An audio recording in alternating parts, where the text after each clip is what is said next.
Bonjour, j'espère que vous allez bien aujourd'hui l'équipe, nouvelle vidéo, nouveau top 10. Ouais, j'ai pas terminé d'en parler de cette finale de Ligue des Champions entre le Real Madrid et Liverpool, mais nouveau concept, différent de ce qu'on a fait ce week-end. D'ailleurs, je t'invite à aller voir, lien en description, puisqu'on va parler de la blessure de Mohamed Salah, mais pas que, puisqu'il y en a eu ces dernières années des blessures en finale qui nous ont marqué et qui ont empêché une équipe de gagner ce trophée en question. Finale Euro 2016, équipe de France. En termes de souvenirs, je pense qu'on est d'accord, c'est pas le meilleur moment, hein. Bref, vous avez compris, on va pas plus blablater que ça, comme toujours. Le petit service habituel, l'équipe, est-ce qu'on peut atteindre la barre des 4000 likes avant minuit ce soir? Let's go, je compte sur vous.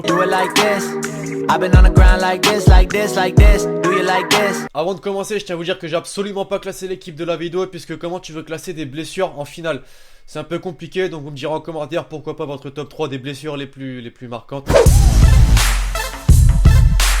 Et on commence l'équipe tranquillamente. Dans le sens où voilà, c'est pas forcément un moment qui nous a marqué, puisque c'est pas une finale Ligue des Champions, une finale Euro 2016, mais tranquillement, peut-être pas pour le mec qui s'est blessé, Mascherano, lors de la finale de la Coupe du Roi, il y a de ça une année, contre Alaves. Vous savez, ce moment où il s'est retrouvé le crâne en sang, c'est ce moment-là justement, blessure en finale, qui bien évidemment n'a pas coûté la défaite au Barça, mais blessure qui a de quoi te marquer, notamment pour les supporters barcelonais.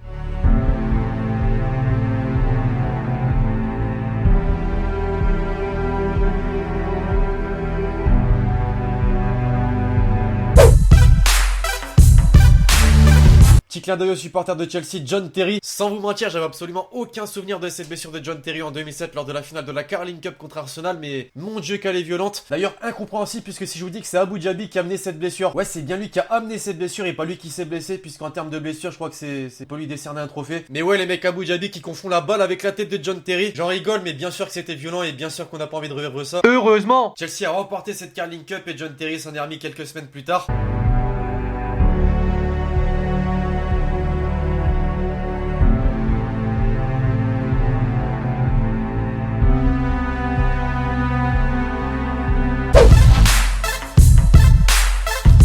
Luis Suarez. Je vous avoue que ça aurait été plus probable de le voir dans une vidéo de simulation sur la chaîne, mais je vous jure qu'il mérite sa place dans ce classement. Finale de Coupe du Roi 2016. Le buteur du Barça qui se blesse à la Laurent Koscielny. Ouais, aucun contact avec le défenseur adverse.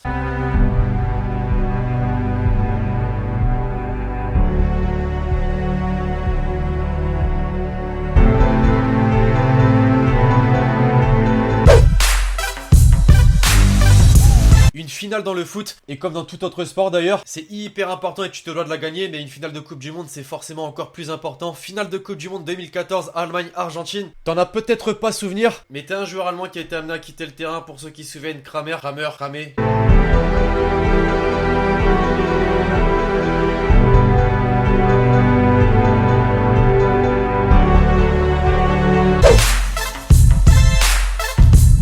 Là on commence avec les choses sérieuses. Finale de l'Euro 2016, France-Portugal. C'est sale, c'est vraiment sale, mais on est d'accord, hein, nous Français, qu'à ce moment-là, c'est clairement le plus beau moment de cette compétition. Cristiano Ronaldo qui se blesse suite à une faute de Dimitri Payet. Le meilleur joueur du Portugal qui sort du terrain. Là on se dit tous, ouais, c'est bon, on l'a gagné, ça y est, c'est fait, c'est dans la poche. J'ai pas envie de vous rappeler la suite.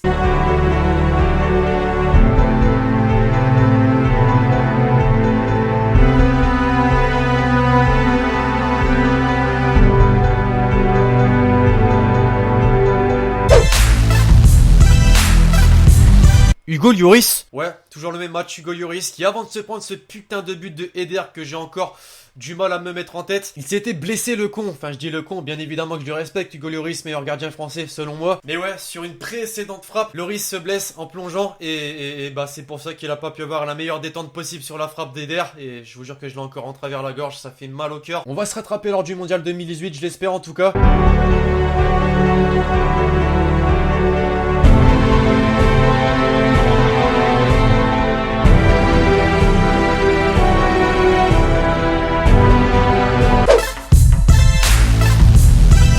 T'es brésilien ou t'es supporter parisien, tu vois de quelle blessure je parle cette année. PSG, Herbier, finale de Coupe de France. Pas besoin de plus d'explications, je la mets simplement puisque c'est à cause de cette blessure qu'il peut pas participer au Mondial 2018. Et ça fait chier, hein, une Coupe du Monde avec le Brésil sans Dani Alves.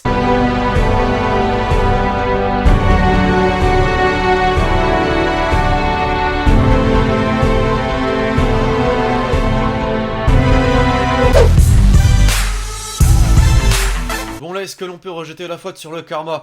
Non, parce que Dimitri Payet, c'est lui qui avait niqué la finale de Cristiano Ronaldo lors de la finale de l'Euro 2016. Bah manque de peau, finale de Ligue Europa 2018. Dimitri Payet qui sort du terrain suite à une blessure musculaire. Et cette fois-ci, c'est lui qui était en pleurs. Je cache pas, je suis pas marseillais, mais dernier club français en Coupe d'Europe. Bien évidemment que ça supportait l'Olympique de Marseille et bien évidemment que j'étais dégoûté pour lui, puisqu'en réalité, il perd une finale de Ligue Europa, mais il perd une place pour la Coupe du Monde.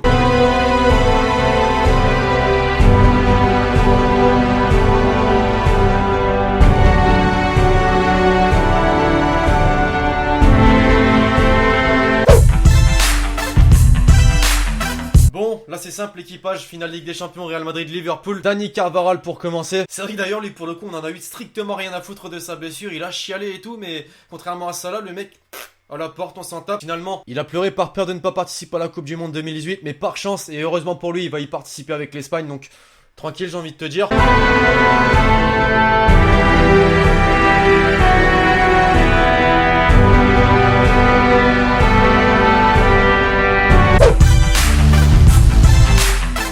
Et pour terminer, on a eu Carvajal, mais forcément Mohamed Salah, finale Ligue des Champions, Real Madrid, Liverpool. Ouais, mais Lexi, c'est pas un joueur qui fait que tu vas gagner la finale de Ligue des Champions, c'est vrai. Mais je pense qu'on est d'accord pour dire qu'avec le trio Firmino, Mané, Salah, ça aurait fait beaucoup plus mal. Et je pense que le résultat aurait pu bien changer, puisqu'au bout d'un moment, il y avait un partout.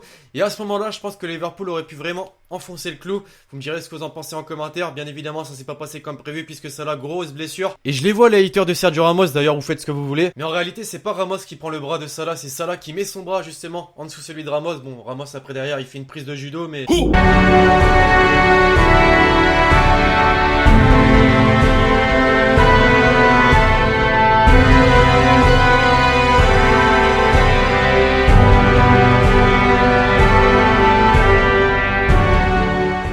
Enfin voilà l'équipe, c'était tout pour ce top 10 d'aujourd'hui sur les blessures en finale qui m'ont marqué. J'aimerais avoir votre avis d'ailleurs sur la blessure de Salah en finale. Est-ce que selon vous, sans cette blessure, Liverpool aurait pu avoir une chance de remporter cette finale, ou alors ça n'aurait pas forcément changé puisqu'un joueur ne fait pas la diff? Dites-moi ça en commentaire. J'espère la vidéo vous aura fait kiffer l'équipe. Foncez sur vous si c'est le cas pour me péter cette barre de like. Vous me balancerez en commentaire vos avis sur les différentes blessures en finale présentées dans cette vidéo. D'ailleurs, est-ce que j'en ai oublié? Dites-le moi également. Et donc d'ici là, je vous donne rendez-vous très prochainement sur la chaîne YouTube. C'était Lexity. Ciao ciao. Showcase booking, on arrive en survêt. Sans ma tête, je leur laisse même pas les vieilles.